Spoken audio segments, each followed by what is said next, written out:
seja cada vez maior, em nome de Jesus. Eu quero convidar os irmãos a fazermos a leitura bíblica em Lucas capítulo 6, verso 12. Eu vou usar a versão Almeida Revista e Corrigida. Lucas 6, verso 12.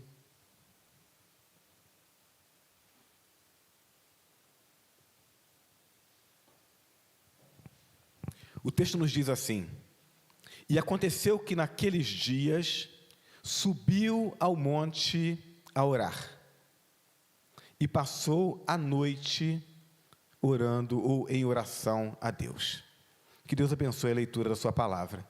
O texto está nos falando sobre um momento muito particular, em que Jesus estava se preparando para fazer a escolha dos seus 12 apóstolos.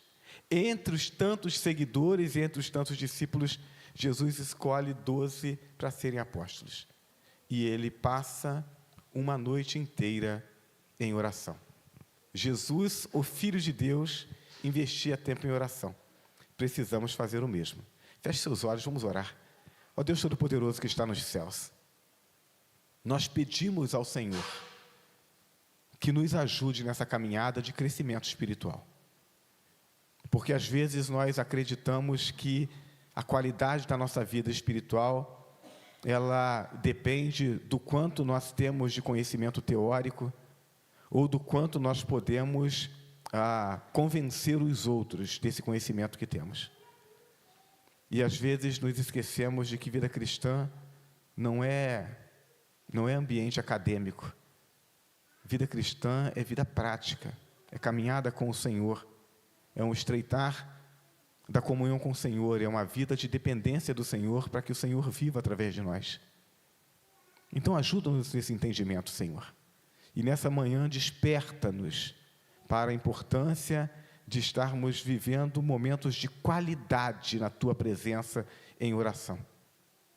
Impacta as nossas vidas dessa forma, Senhor, para que nós não só alcancemos essa alegria maior, a alegria de entendermos que estamos no centro da Tua vontade, mas que vivamos as alegrias que vêm a partir disso, que é a alegria de vermos o fruto da ação do Teu Espírito através de nós na Tua obra.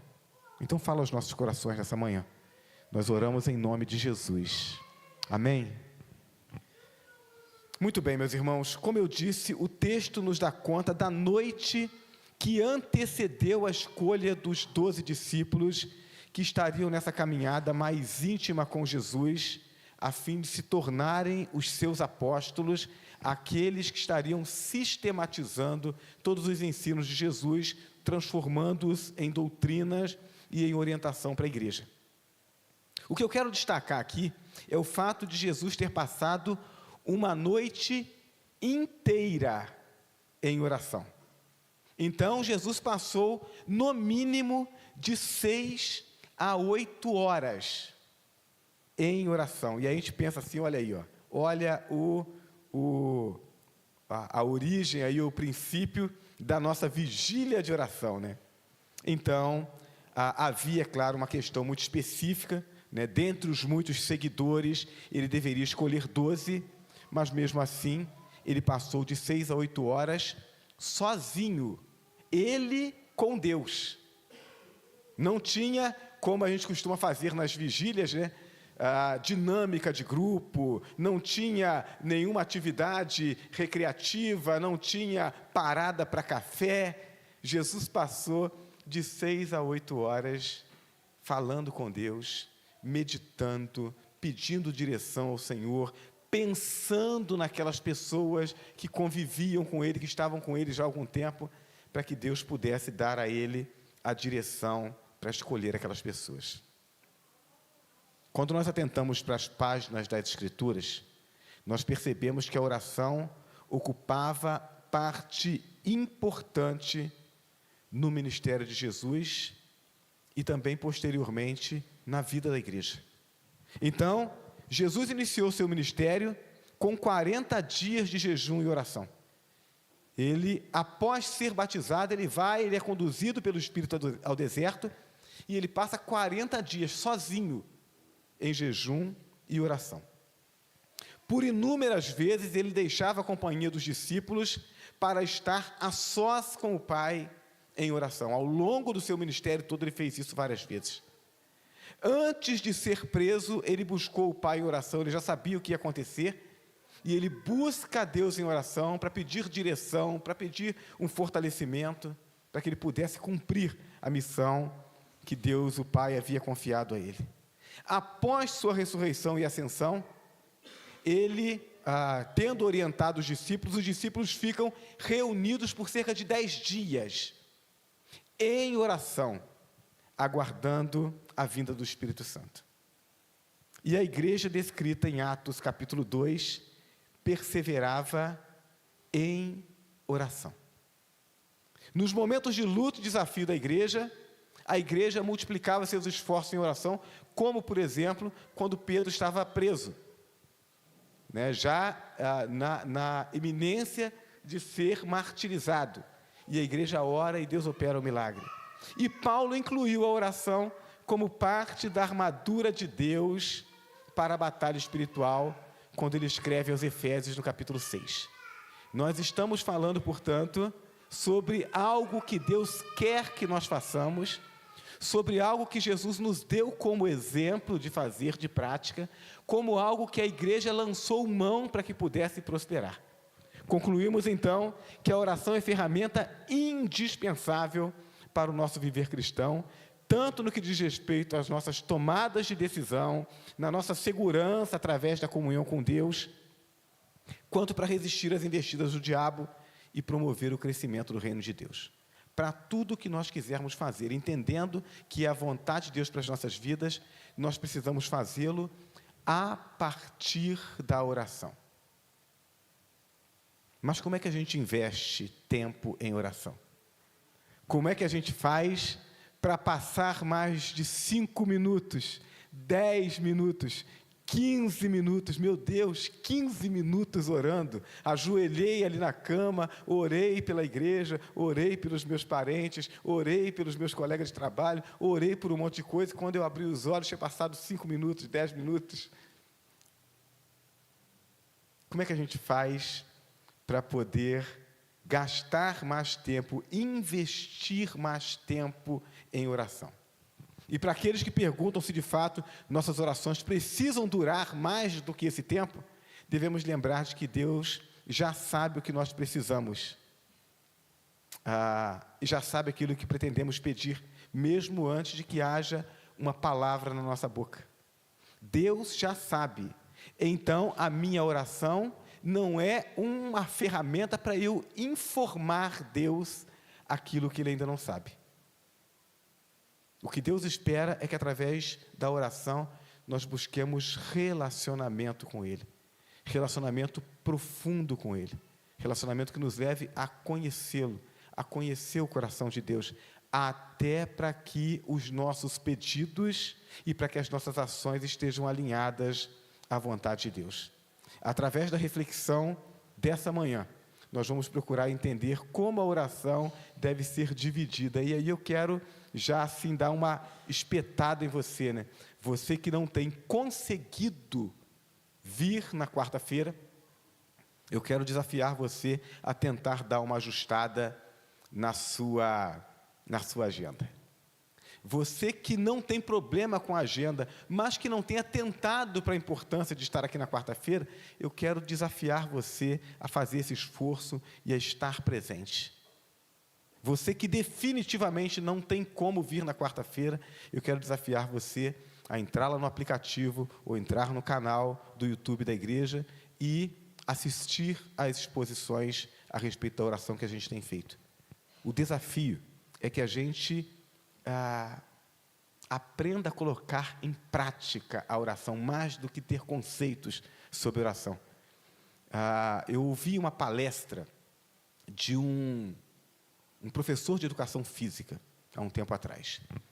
E aí ele falava sobre a frustração de algumas pessoas que tentam fazer musculação por conta própria. O indivíduo, ele só aguenta levantar 50 quilos. E ele quer conseguir levantar 70, 80 quilos. E ele diz, esse indivíduo ele começa a puxar aquele peso maior para tentar desenvolver uma quantidade de músculos que o habilite a levantar aquele peso que ele quer. Só que ele chega num determinado ponto que ele não consegue avançar. E aí aquele professor dizia, por que ele não consegue avançar? Porque, na verdade, antes de ele desenvolver aqueles músculos maiores, ele precisa fortalecer os músculos menores. Músculos que darão suporte para aqueles músculos maiores. Às vezes nós queremos realizar grandes coisas na igreja e no reino de Deus. E a gente se esquece de colocar em prática aquelas questões que são básicas. Você não vai conseguir viver uma vida que impacte o reino de Deus. E talvez você esteja frustrado por isso. Eu queria tanto conseguir fazer um trabalho de evangelismo, eu gostaria tanto de conseguir cuidar de alguém num trabalho discipulado, eu gostaria tanto de pregar melhor, dar uma aula melhor, eu gostaria tanto de fazer tantas coisas e eu não consigo avançar. E talvez o erro esteja em não estar administrando as questões menores. Como é que está a sua vida com Deus? Como é que está o seu momento devocional? Se você tivesse que dar uma nota de 0 a 10, qual nota você daria para o seu momento de relacionamento diário com Deus? Então, é sobre isso. Na última quarta-feira, nós falamos sobre aquilo que é o primeiro ponto dessa nossa reflexão da manhã. Então, o desafio é o seguinte, se você quiser saber mais sobre aquilo que a gente vai falar agora, a gente não vai se aprofundar muito, são 5 pontos, e a gente quer... na hora do almoço está em casa, né? Mas, se você quiser saber um pouco mais sobre o primeiro ponto, você depois vai lá no YouTube, no canal da igreja, vai assistir o estudo da última quarta-feira. E se você quiser saber mais sobre os próximos pontos, você vai vir nos cultos de quarta-feira, a partir da próxima quarta. Estamos combinados? Então, o que precisa estar presente na nossa oração? Primeiro, precisa estar presente a adoração. Eu preciso, na minha oração, preciso adorar a Deus. Eu quero compartilhar com os irmãos 2 Samuel 22, versos 1 a 7. O texto nos diz assim, 2 Samuel 22, de 1 a 7. E falou Davi ao Senhor as palavras deste cântico no dia em que o Senhor o livrou das mãos de todos os seus inimigos e das mãos de Saul. Disse, pois, o Senhor é o meu rochedo, o meu lugar forte, o meu libertador. Deus é o meu rochedo, nele confiarei. O meu escudo e a força da minha salvação, o meu alto retiro, o meu refúgio. O meu Salvador, da violência me salvas. O Senhor digno de louvor invocarei, e dos meus inimigos ficarei livre. Porque me cercaram as ondas de morte, as torrentes dos homens ímpios me assombraram, cordas do inferno me cingiram, encontraram-me laços de morte. Estando em angústia, invoquei ao Senhor, e a meu Deus clamei. Do seu templo ouviu ele a minha voz, e o meu clamor chegou aos seus ouvidos. Assim Davi canta, um cântico que é uma oração de gratidão a Deus.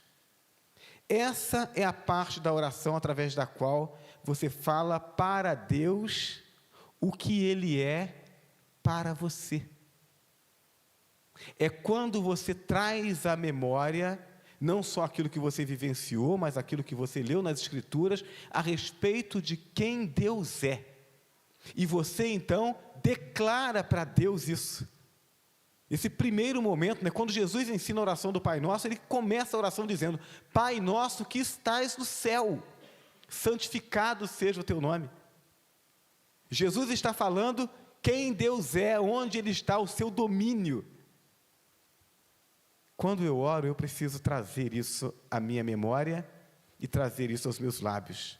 Esse é o momento de trazer à memória o que Deus tem feito em sua vida, como tem cuidado de você, porque isso produz gratidão. Também é momento de falar o que você reconhece que Deus é.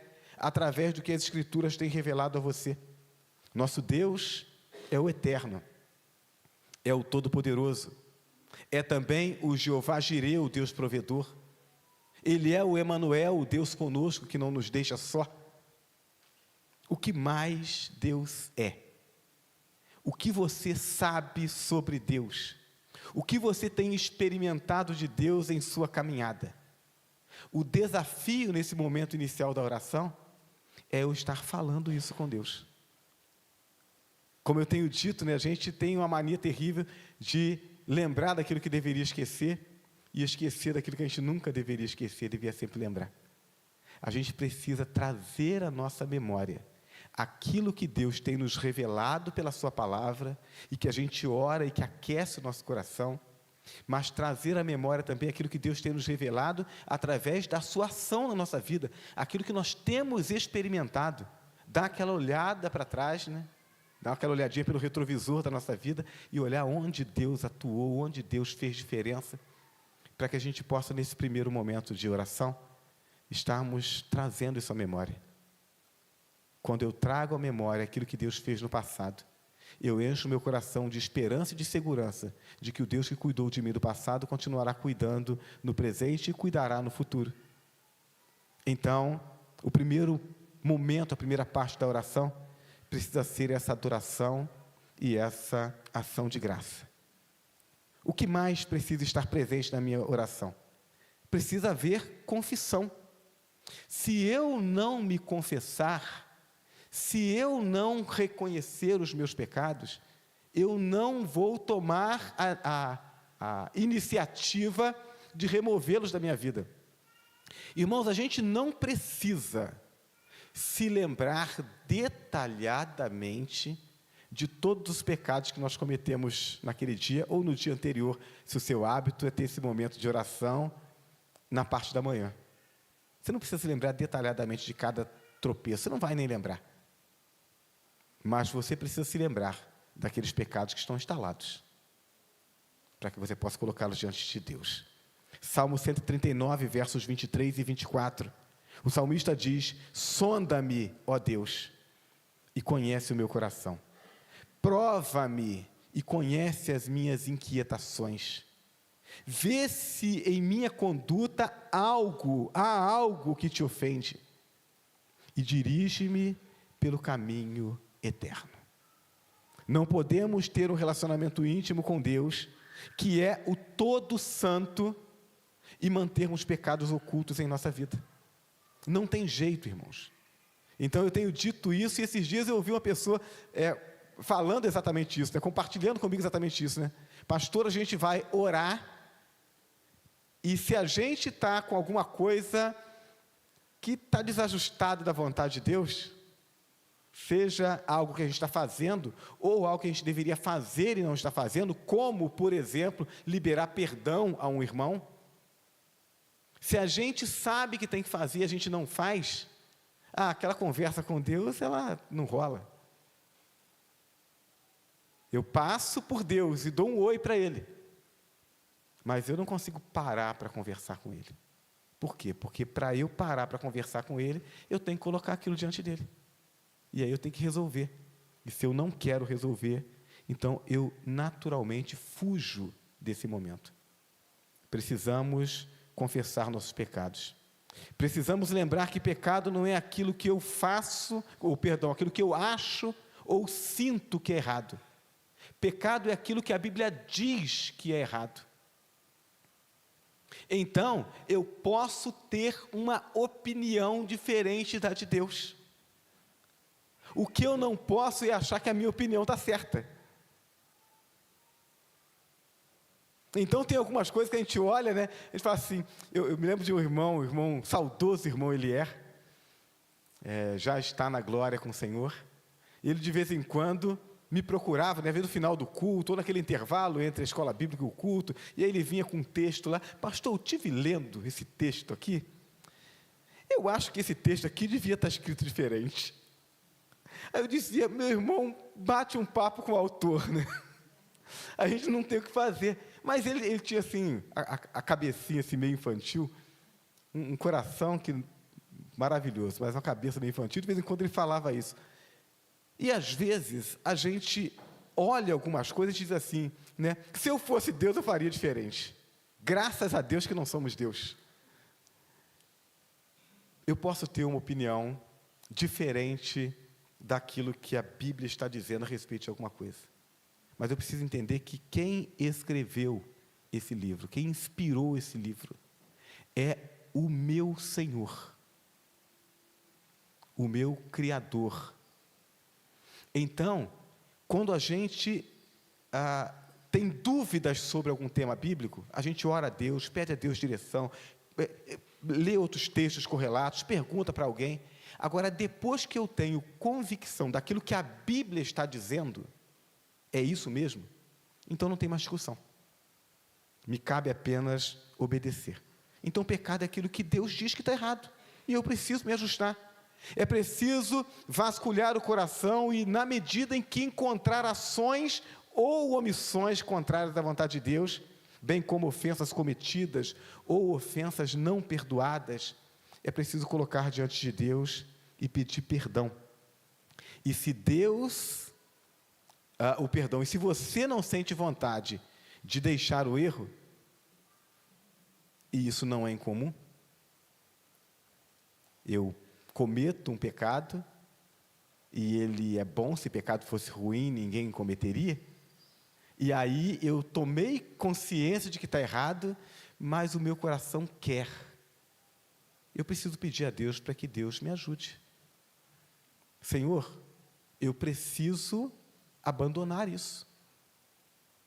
E eu preciso que o Senhor me ajude nessa minha vontade, nessa minha decisão de abandonar esse pecado, para que a minha vida agrade ao Senhor. É preciso fazer isso. O momento de confissão é um momento de faxina, de limpeza do coração, e essa faxina possibilita a comunhão com Deus e com os irmãos. Então tem que haver. Eu preciso me lembrar de todos os tropeços do dia anterior? Não, mas eu preciso me lembrar daqueles que têm sido recorrentes, que mostra, portanto, um certo apego àquele pecado, para que Deus me ajude a me livrar dele. Se, porém, andarmos na luz como Ele na luz está, temos comunhão uns com os outros, e o sangue de Jesus, o seu Filho, nos purifica de todo pecado. É assim que o evangelista João, na sua primeira carta, ele nos fala a respeito desse cuidado de Deus, essa disposição de Deus em nos perdoar, mas exigindo uma atitude nossa de decidirmos andar na luz. Terceira parte da nossa oração é a petição. Já adorei, já expressei minha gratidão, já confessei os meus pecados, agora eu vou pedir. Opa, essa é a parte que a gente gosta, né? Então agora a gente mete a mão no bolso, tira aquela lista, quantas coisas eu preciso. Então, mas não é bem assim. Gálatas 5, versos 22 e 23, o texto diz: mas o fruto do Espírito é amor, alegria, paz, paciência, amabilidade, bondade, fidelidade, mansidão e domínio próprio.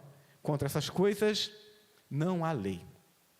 Esse texto está dizendo que o Espírito Santo de Deus que habita em nós, ele quer produzir esse fruto em nós, para a glória de Deus. Então eu preciso desejar isso. Aqui buscamos o nosso fortalecimento.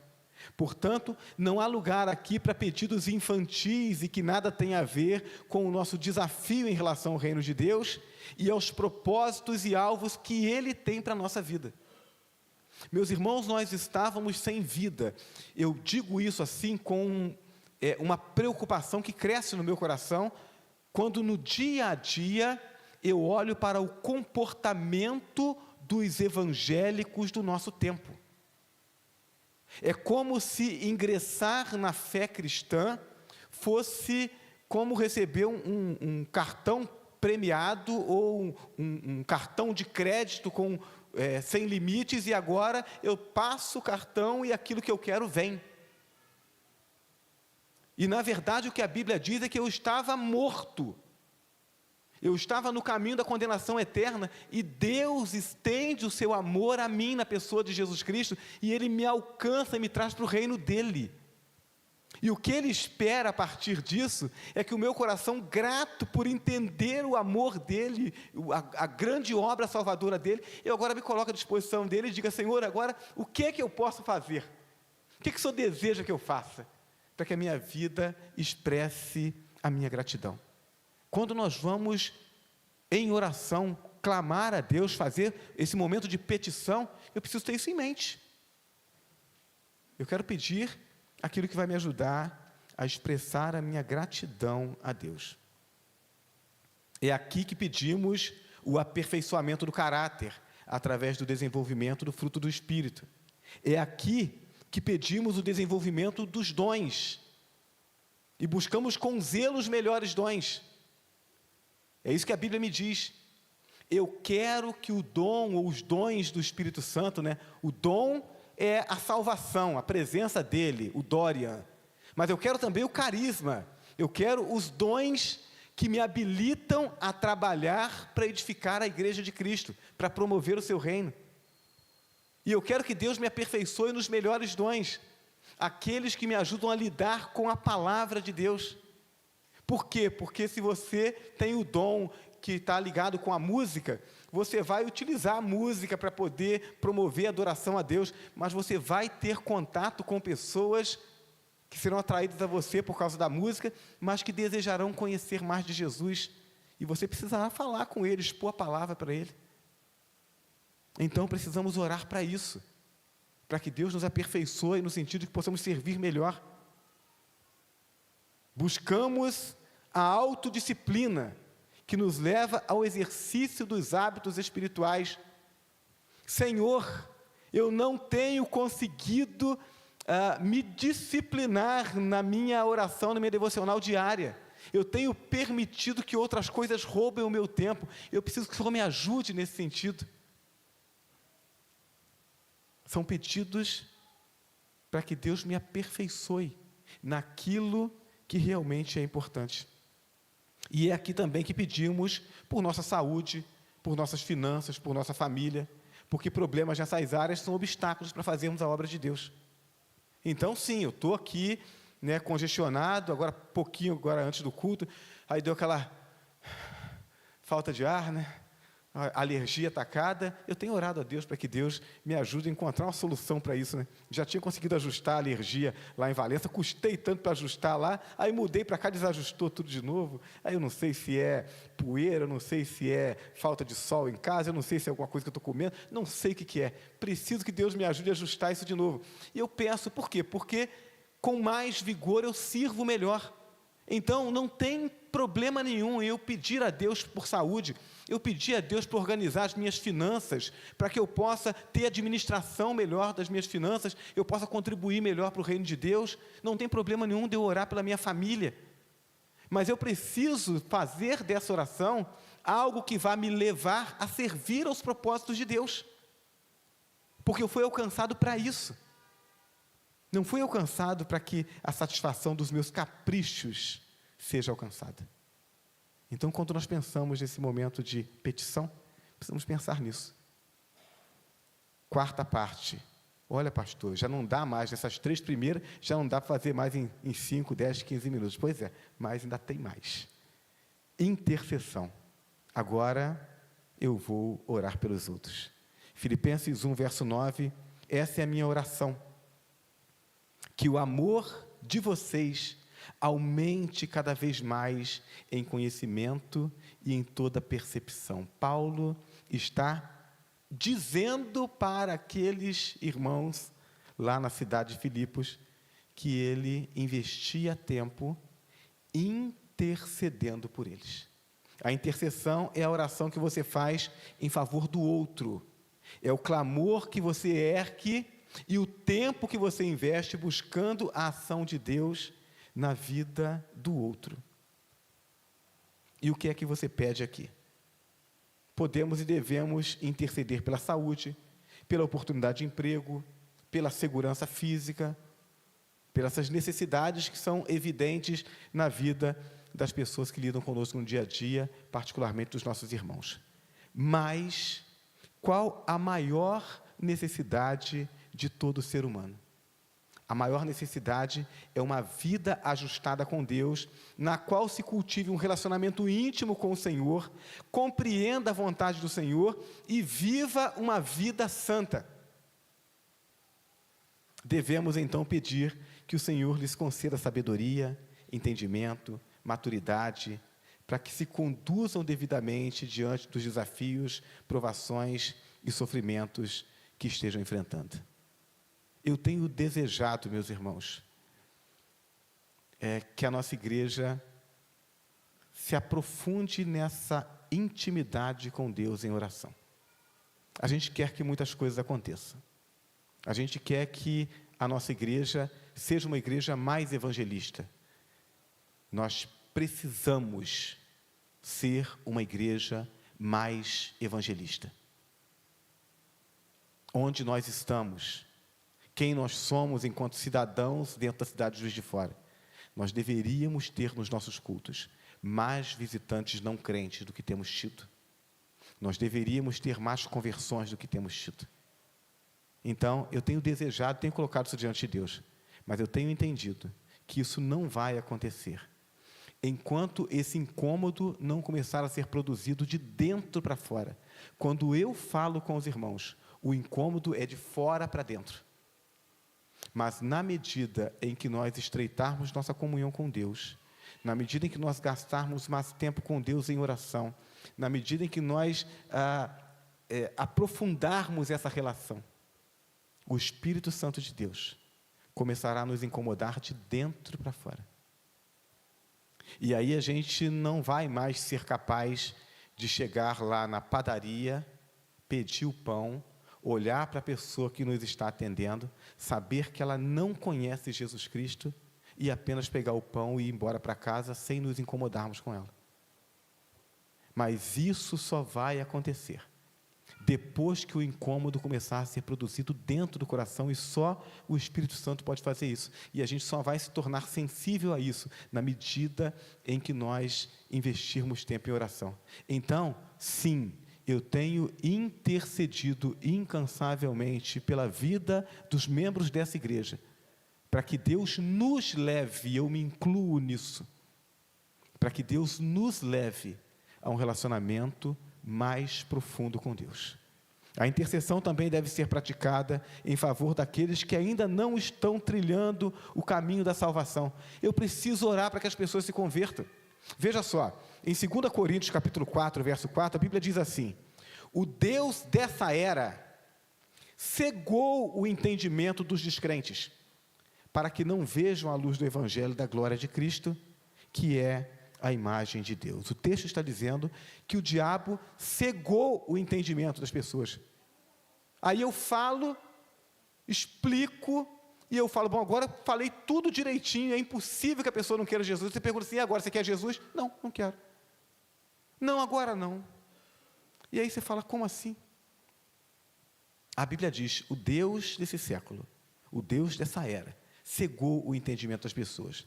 Por isso precisamos interceder por essas pessoas, a fim de que Deus lhes abra os olhos e lhes dê uma oportunidade de salvação. Pastor, mas Deus já não quer que essas pessoas sejam salvas? É preciso que a gente entenda uma coisa muito importante. Deus, na sua infinita sabedoria, Ele decidiu promover a salvação através da igreja. O plano de Deus foi alguém que teve a experiência de ter sido transformado através da fé no meu Filho Jesus Cristo, e que por isso passou a ser a habitação do meu Espírito, e que está agora em comunhão comigo, experimentando tudo que há de bom nessa caminhada comigo. Agora ele vai trabalhar para que através dele outras pessoas sejam alcançadas, e isso implica em orar. Portanto, Deus não fará nada, senão como resposta de oração e da ação da igreja. Deus quer salvar através de mim e de você. É isso o que a Bíblia nos diz. Deus quer usar a nós. Ele poderia usar os anjos? Poderia, se quisesse. Os anjos desejaram. Mas é através de mim e de você. Então, é preciso que você entenda que aquele seu vizinho, ele não será salvo se ninguém orar por ele. Então, bom, você pode passar esse privilégio para outros, talvez outras pessoas orem por ele. Mas você pode ter esse privilégio, o privilégio de interceder por essas pessoas e de se colocar à disposição de Deus para que Deus use sua vida. Deus escolheu promover sua salvação através da igreja. Eu e você somos igreja. Nós precisamos interceder por aqueles que estão perdidos. Por fim, em quinto e último lugar, precisamos, no nosso momento de oração, separar um tempo para meditação. Eu preciso, nesse momento meu devocional, separar um tempo para fechar a boca e abrir os ouvidos, para ouvir Deus. Esse é o momento do silêncio. Então, se você costuma ler a Bíblia, né, é o que eu costumo fazer, eu costumo, às vezes, separar um cântico, ou cantar um hino, um cântico, ou ouvir uma música, coloca lá no telefone, adoro a Deus com aquele cântico, depois leio a palavra de Deus e depois eu oro.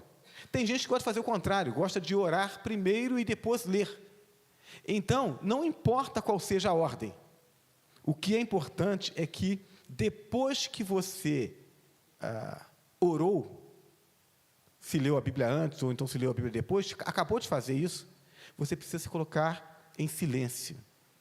É nesse momento que Deus põe em ordem os nossos pensamentos, aquieta o nosso coração e nos guia à sua verdade, quer seja para renovar o nosso ânimo, quer seja para nos conscientizar de um erro, ou ainda para nos dar direção quanto à maneira de agir, a decisão a tomar e outras coisas.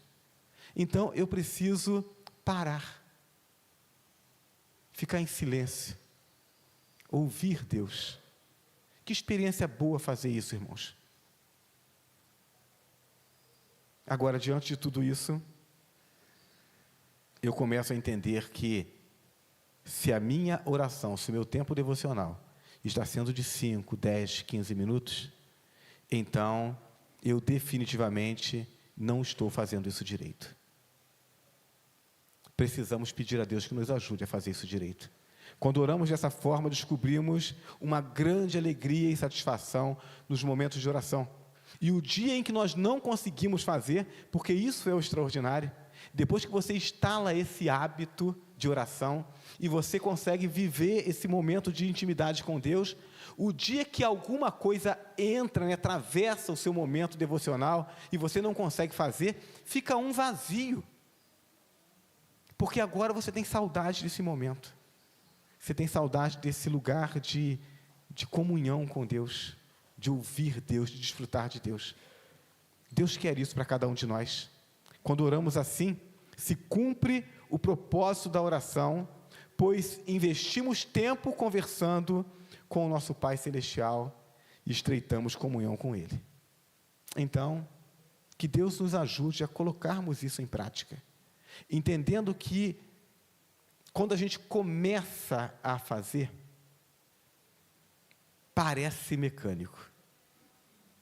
E eu costumo dizer assim, né, a gente precisa confiar no processo. Deus diz que eu preciso gastar tempo com Ele. Né? Se pegar uma pessoa completamente desconhecida, né, colocar com você, para você conversar, mesmo que você seja muito comunicativo, tem gente que é, né? Tem gente que encontra uma pessoa que ela nunca viu e ela vai falar de estrela, de peixe, de arrumação de casa, fala o dia inteiro. Mas, normalmente, se você tem pouca intimidade, falta os assuntos, né? Mas, na medida em que você vai estreitando comunhão, os assuntos vão ficando mais profundos. Então, acredite, quanto mais tempo você investir no relacionamento com Deus, mais tempo você desejará estar com Deus. É esse o meu desejo e essa a minha intercessão por cada um de vocês. Que Deus nos ajude a caminharmos assim. Amém? Coloque-se de pé, vamos orar ao Senhor. Eu costumo dizer que a igreja tem que ser esse lugar em que a criança tem prazer em estar. A gente vai ajustando, vai ensinando, mas a criança precisa ter prazer em estar aqui. Então, me alegra quando eu vejo nossas crianças dizendo que querem estar na igreja. Feche seus olhos. Deus Todo-Poderoso que está nos céus, nós queremos colocar diante do Senhor, com toda a humildade, ó Deus, a nossa necessidade de sermos ensinados e conduzidos pelo Teu Espírito. Se temos que reconhecer que não sabemos tudo aquilo que precisamos saber, também precisamos reconhecer que não fazemos tudo aquilo que já sabemos. Mas sabemos que precisamos fazer. Então, ó Deus, em nome de Jesus eu te peço, ajuda-nos como teus filhos e como família espiritual reunida aqui no Granbury. Ajuda-nos a construirmos essa caminhada juntos. Que o teu Espírito nos motive, o coração nos conduza, mas que possamos também darmos as mãos e nos ajudarmos uns aos outros nessa caminhada espiritual. Ajuda-nos a nos fortalecermos, a entendermos que se o outro não está tendo essa qualidade de vida de oração, isso vai refletir em mim e vai refletir na obra que o Senhor confiou a essa igreja. Então ajuda-nos, ó Deus Santo, a não só sermos disciplinados na busca por uma maior qualidade na nossa devocional, mas ajuda-nos também a investirmos na vida devocional dos nossos irmãos. Ajuda-nos a caminharmos assim, Senhor.